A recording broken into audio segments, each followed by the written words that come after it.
The movie opens in Buffalo. Dan excels at car sales because he understands customer motivation, earning the title of Salesman of the Month once again. His colleague Hal makes a flamboyant entrance to the dealership, driving as though he believes cars, and by extension, women, prefer speed. Cars like chicks, Jorge. They want to go fast. However, the rest of the staff considers him odd. Dan leaves work early, eager to celebrate his anniversary, clearly cherishing his family life in their tranquil suburban neighborhood. They have 3 children, Nina, Kyle, and Max. Nina plans to follow her boyfriend to Iowa and switch her college major, abandoning her journalistic aspirations, much to her parents' disapproval. Kyle, struggling to communicate with his father, can barely say and chooses to visit his friend Samir instead, after Dan discourages his gaming habit. Where are you going? Samir's? Again? You made me quit gaming so I'd make friends. I made you quit gaming because blowing people's heads off 24/7 isn't exactly healthy. You know, you're meant to be babysitting tonight. It's our anniversary. An argument breaks out between Nina and Kyle over who will babysit Max during their parents' anniversary. Dan intervenes, assigning Nina the babysitting duties and suggesting it might be beneficial for Kyle to spend some time outside the home. Nina agrees reluctantly, masking her frustration as she suspects Kyle's real intentions at Samir's. The guy rides to Samir's house and hands over $200 as a rent payment for his gaming setup in the garage. Unbeknownst to his family, Kyle has gained popularity as a streamer known as Killboy, renowned for his skill in shooting games. Dan and Jessica celebrate their anniversary each year by visiting a carnival. While waiting in line for a roller coaster, some young guys watching Killboy's stream are so captivated Oh man, Killboy is awesome. that they let Dan and Jessica go ahead. Dan enjoys spending time this way, but Jessica craves more excitement. I don't know, you're such a creature of habit. I love that about you. Oh, we have sex on Thursdays? After an exhilarating roller coaster ride, Dan promises to make their outings less predictable. During a tender moment as they kiss, someone snaps a photo without permission. Dan confronts the guy, asking him to delete it, but the young man mocks him and escalates the situation by posting the photo online and insulting them, calling Dan a loser. Jessica urges Dan to ignore it, but the provocateur spills his drink on Dan, taunting Jessica about being with a wimp. Dan, struggling to control his anger, walks away despite the disrespect. On their way home, Jessica assures Dan she didn't want him to confront the bully, knowing his strong aversion to violence. Yet, she feels secretly disappointed in him. At home, Dan reflects on the incident. He expertly changes his son's diaper and then goes to bed to find Jessica already asleep. Oh, anniversary sex. Wake up.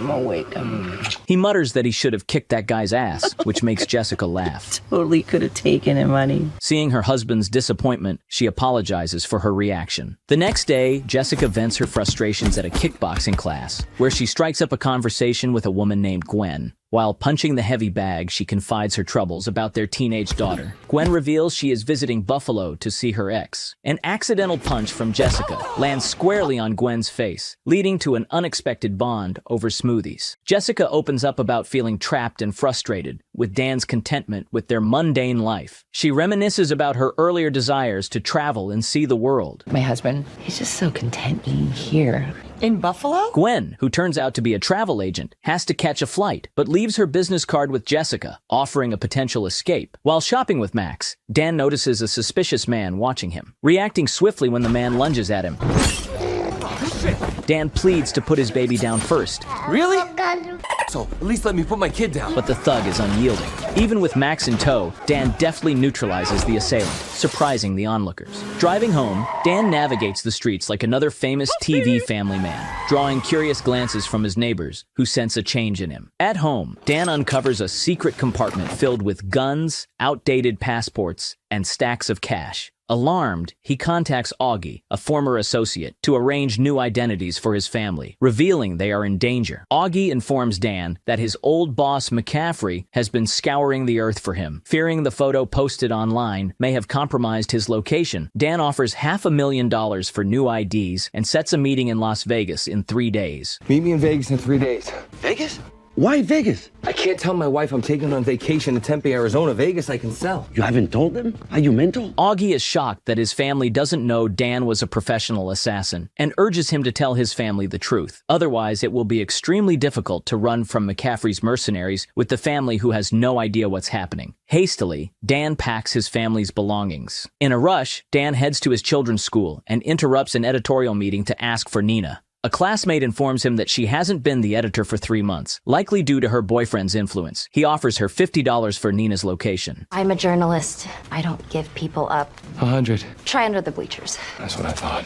He finds Nina beneath the bleachers. Your dad's hot. Okay, Kelly, that's gross. Disappointed, he expresses his frustration over her abandoning her dreams of journalism. How could you do that? You work so hard to become editor. You don't even read my stuff. Of course I do. I always do. Yeah, bullshit. However, there's no time to dwell. They must pick up her brother from the chess club, where Dan is further dismayed to learn Kyle has also quit. They drive to Samir's house, where Dan discovers Kyle has been paying to stream in the garage. Dan informs his children that they are heading to Las Vegas and instructs them to show nothing but excitement about the trip to Jessica, or he'll reveal they've been lying all the time. At Jessica's workplace, Dan persuades her to embark on the spontaneous trip she's been craving. Confused about the sudden urgency, Jessica is initially hesitant, but Dan's insistence and salesmanship win her over. Who are you? I don't even recognize you. Oh, you're gonna love him. He's crazy and bad. Oh. Ooh, are you sure it's not Tuesday? Impressed by this new side of Dan, she agrees excitedly. As they prepare to leave, Dan spots a black SUV parking outside the hospital and urges Jessica to leave immediately. As they exit the parking lot, McCaffrey's men appear. As the bus passes through,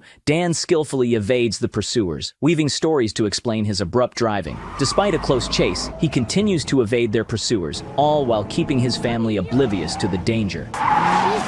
Sorry about that. Their lead foot? Like a squirrel or something jumped out in front of me. Realizing there's a tracker in his car, Dan quickly drives into his workplace, narrowly closing the gates on the pursuers. In a hurried attempt to disguise their actions, he lifts the car with his family still inside, claiming he needs to change the oil and check the coolant. Can we not be in the car for it? While under the car, he locates the tracker and manages to remove it just as the pursuers pass by, missing them entirely. Spotting Hal about to test drive a new car, Dan encourages him to push the speed and stealthily attaches the tracker to Hal's vehicle. Get her on the freeway. You open her up and you get a ticket, it's on me.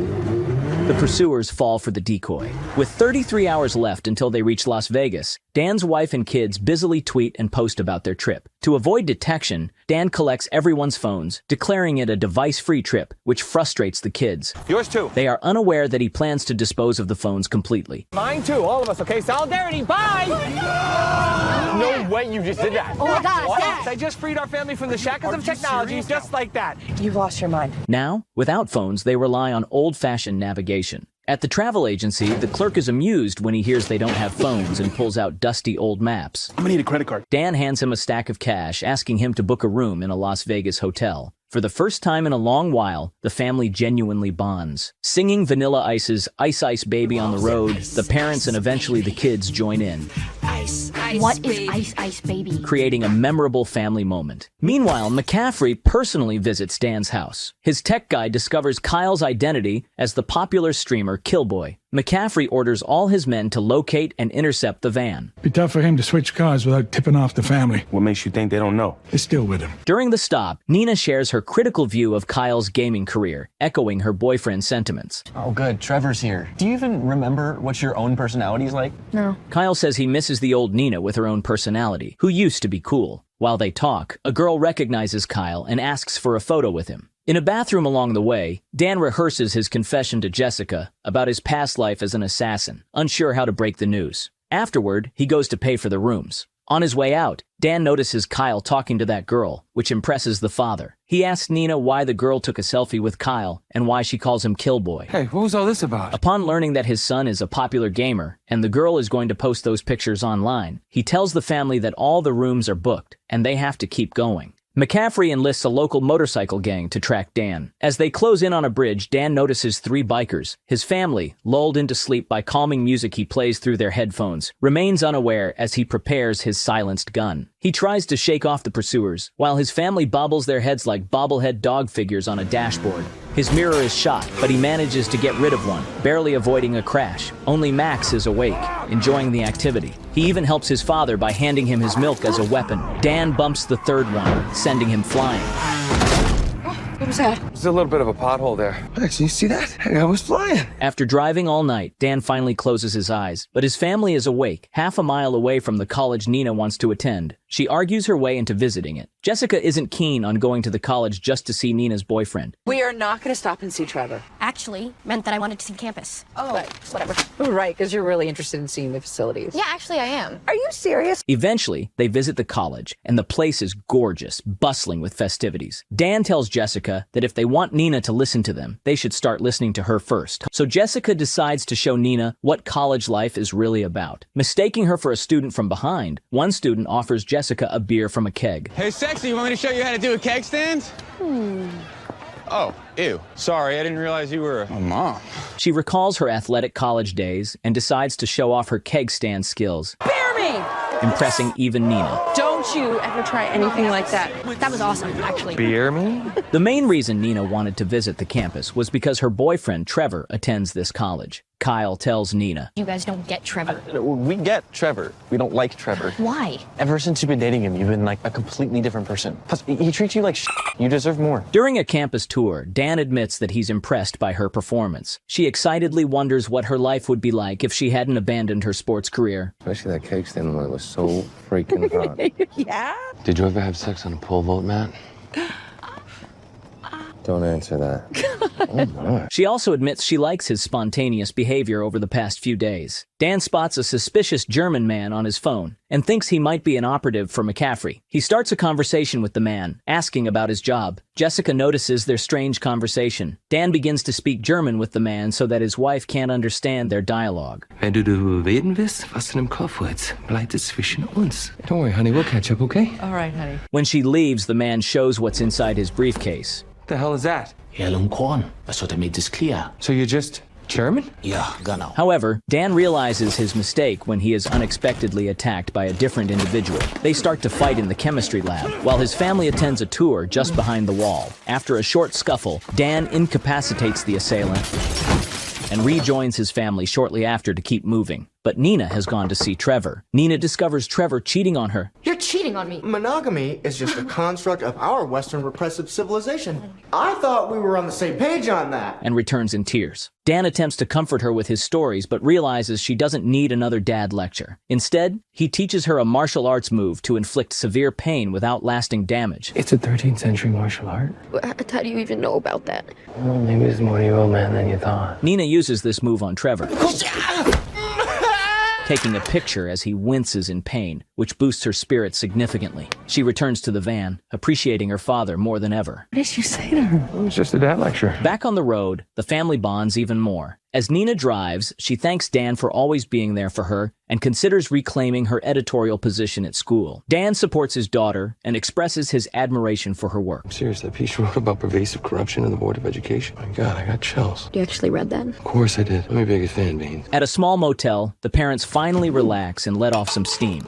Wait, it's not Thursday. Jessica is enamored with the spontaneous side of Dan, feeling a difference in him. She suspects he was always like this before they met, and that he changed because of her. Dan reassures her that he changed because he didn't like who he was back then. The next morning, Dan calls up Augie, who is on his way to deliver the new identities to Dan and his family. The only problem is that he hasn't told them yet. You know, they might think that something's up when they have to change their name and leave the country. What are you waiting for? And Augie is freaked out upon learning that. He then sneakily returns the phone he stole and tries to prepare himself for the conversation. Kyle joins him, and they finally talk about him being a streamer. It's something he's good at, like pro-level good. He tries to explain to Dan how important it is to him. I know you think it's all just a waste of time, but it takes brains and reflexes. The Air Force recruits gamers. Yeah, maybe that's what I'm afraid of. He wants to prove it over a game of laser tag with Dan. Kyle proposes a bet. If he wins, he gets to start gaming again. If he loses, they will play ball in the backyard for 6 months. They agree on the first to 3 tags wins. This should be a breeze for Dan, being an ex-assassin and all. He gets the first and second tags. How are you doing this?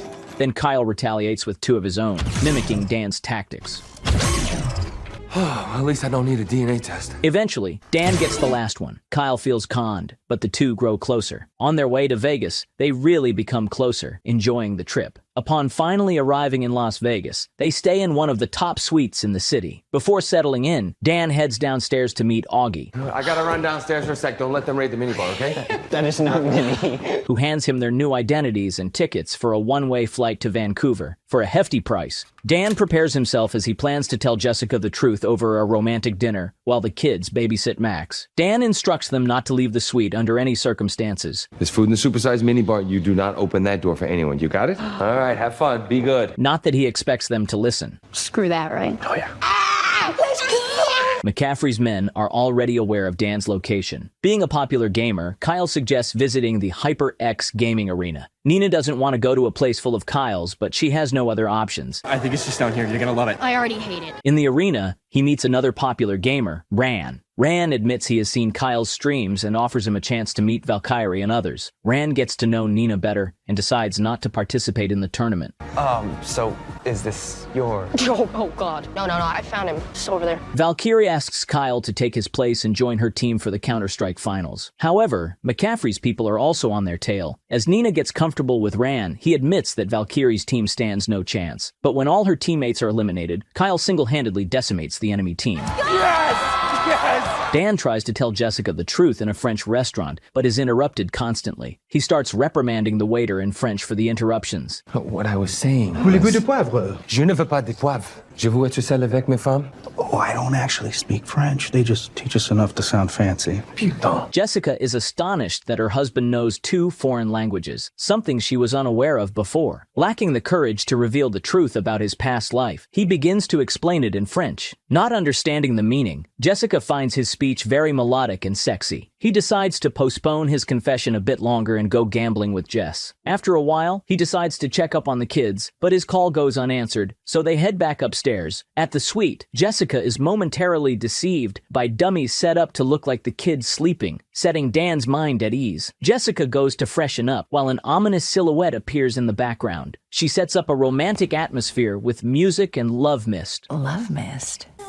Jess! Thanks to the mist, Dan notices laser sights and dodges the bullets. He grabs a bottle of Flecha Azul tequila, where Mark Wahlberg is the biggest investor. Flecha Azul, fool, I told you! Throws the bottle. Flecha Azul, fool, I told you! And shoots it, setting the assailants on fire and neutralizing them. However, Jessica is taken hostage. Dan puts down his gun, but subtly grabs a knife. When the assailant calls Dan by the name Sean, the grim reality hits Jessica. The assailant starts talking about his plans. And then I'm gonna have my associate at HyperX kill your kids. Dan neutralizes him as well, but the shock causes Jessica to vomit. Oh, that's normal, honey. Everybody barfs the first time. She then runs to the kids but finds the dummies. Remembering the assailant's mention of HyperX, she knows where to find them. Shut up! I don't want to hear it. I don't even want to look at you. I just want to find my kids. They don't have their goddamn phones because you threw them away! At the gaming arena, just as Kyle ends his game with 30 kills, Dan and Jessica arrive and pick them up. Dan finally reveals the truth. Because my former coworkers are trying to kill us. From Planet Car Deals? I'm not kidding around. Ask Max. Before I met your mom, I was a covert assassin. I escaped that life, and now they found us. That you are like the biggest wimp on the planet. However, the kids don't believe it until they are shot at. Taking cover behind a car, Dan neutralizes the mercenary. Now it's Kyle's turn to vomit. Oh, it's okay, honey. Everyone barfs the first time. In the aftermath, as they take cover, Dan discloses the full extent of his past, including his role as one of McCaffrey's mercenaries responsible for 43 deaths. Kyle calls Dan a hypocrite because he banned him from gaming due to fake violence, yet he's an assassin. They now understand why Dan never wanted to leave the city and is so against social media. He hands them their new identities. Nina is now Molly Anderson. Molly Anderson? At least you got a real name. I'm Van. I'm a vehicle. After 18 years of lies, the family refuses to accept him. Jessica decides to leave him and will take responsibility for the kids. There's a stranger named Sean. Archibald Anderson. Oh, damn it, Augie. She calls Gwen, asking for help, while Dan is left to guard outside until the very morning. Despite Dan trying to explain that it's not safe and McCaffrey will come after them, Jessica just tells him to make it safe and stay away from them. When Jessica arrives, she is amazed to see Gwen waiting for her in a private jet. What are you doing here? I wasn't expecting all this. I was on a layover nearby and I thought, I'll just come get you myself. On the jet, Gwen tells Jessica about her ex in Buffalo. They were together for years, and he left her to marry another woman. Are you mad her? I had to. He created this whole life with this woman. I needed to see what she had that I didn't. What did you do? I did what I do best. I got in close. I won her trust, and then I just waited patiently for her to walk into my trap. Jessica realizes she's talking about her. She tries to flee, but McCaffrey is already there. McCaffrey gives Dan a call, showing that his family is in captivity. He arranges a meeting in an abandoned hotel. McCaffrey's henchmen are all over the place. Hello, old friend. He brought you in for this, huh, Spiros? He brought everybody. Dan is flattered. Arriving at the penthouse, McCaffrey asks for a sarcastic hug. It turns out he's Dan's father. I'm sorry, what? I'm your grandfather, Kyle. Oh my God, we're British. McCaffrey wanted Dan dead because he abandoned him, but for the past few days, Dan has wasted every man McCaffrey sent after him, so he felt pride in his son. And now, McCaffrey wants him back. If Dan comes back to work for him, he will let his family go, but on one condition: he'll never see his family again. But no contact. Can't have you going soft on me again. And if he refuses, his family dies. With no other option, Dan agrees to do it. McCaffrey orders his henchmen to escort the family to the airport. Suddenly, the kids' morals kick in. They want Jessica to protect Dan. Kyle childishly pushes elevator buttons. While the kids try to persuade their mother that they can't abandon Dan, Jessica starts changing Max's diaper and stuffs it in the bad guy's face, throwing him off to his death. They will go get their dad back. While McCaffrey goes to make some arrangements, Gwen uses her feminine wiles to seduce Dan back into loving her, ignoring the tech guy. She's aware of Dan's tactics. The family is there to rescue him. As he puts Gwen to sleep, the tech guy is taken captive. Dan apologizes for keeping secrets from Jessica and promises to always tell her the truth. When was I going to tell you? On our first date? Our second? When you were pregnant with Nina, or by our fourth? What? Do the math, Nina. He wants to be her husband and a loving father. Meanwhile, McCaffrey notices that something is wrong. By the way, the tech guy is Kyle's fan. Kyle tries out the drone, and it turns out Dan is really good with technology. You're not anti-technology, you're awesome. The henchmen are coming. He tells his family to go to the roof, and he will deal with them. Kyle will be his eyes and ears. Kyle uses the drone to spot McCaffrey's men and relays information to Dan, who, despite the numbers, skillfully deals with them. McCaffrey notices that the drone is aiding Dan and wakes Gwen up to find the family. Dan tells his dad to call it off. Call it off now! But he doesn't listen, and despite 10 guys shooting with automatic rifles, no one manages to hit Dan. Noticing the elevator going up, Jessica hides the kids and shoots as the elevator arrives, but Gwen just chilled on the left. Gwen taunts Jessica, knowing that she has an advantage in hand-to-hand combat, not taking her seriously. You think you can beat me because you took some kickboxing classes? You know I do this for a living, right? With solid cons still, Kyle says there are 9 guys left. Dan knocks them out one by one, making McCaffrey proud. He finally shoots down the drone.